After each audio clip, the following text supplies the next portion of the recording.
বিশ্ব বাণিজ্যের নিয়ন্ত্রক ও ক্ষমতার কেন্দ্রবিন্দু ওয়াশিংটন থেকে আবারও এলো এক বড় ধাক্কা। মার্কিন অভ্যন্তরীণ বাজারে তৈরি হতে যাচ্ছে এক নতুন স্নায়ুযুদ্ধ, যা কাঁপিয়ে দিতে পারে বৈশ্বিক অর্থনীতির চাকা।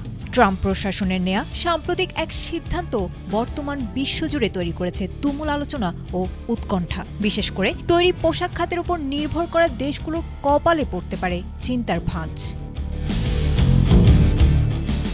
পণ্য উৎপাদনে জোরপূর্বক শ্রম বা ফোর্সড লেবার বন্ধে ব্যর্থতার অভিযোগ এনে বাংলাদেশ সহ বিশ্বের ৬০টি দেশের ওপর অতিরিক্ত শুল্কারোপের এক বড় প্রস্তাব দিয়েছে মার্কিন যুক্তরাষ্ট্রের বাণিজ্য প্রতিনিধি দপ্তর USTR। বিখ্যাত সেকশন 301-এর অধীনে অন্যায্য বাণিজ্য চর্চা সংক্রান্ত এক দীর্ঘ তদন্তের পর এই বিতর্কিত সিদ্ধান্ত সামনে আনা হলো।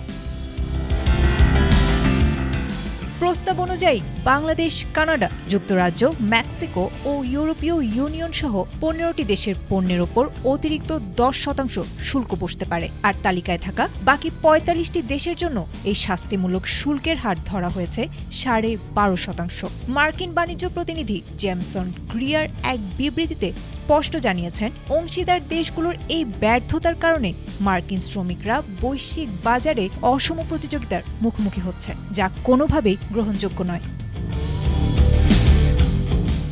এর আগে গত ফেব্রুয়ারি মাসে মার্কিন সুপ্রিম কোর্ট ট্রাম্প প্রশাসনের জরুরি শুল্ক কাঠামো বাতিল করে দিয়েছিল।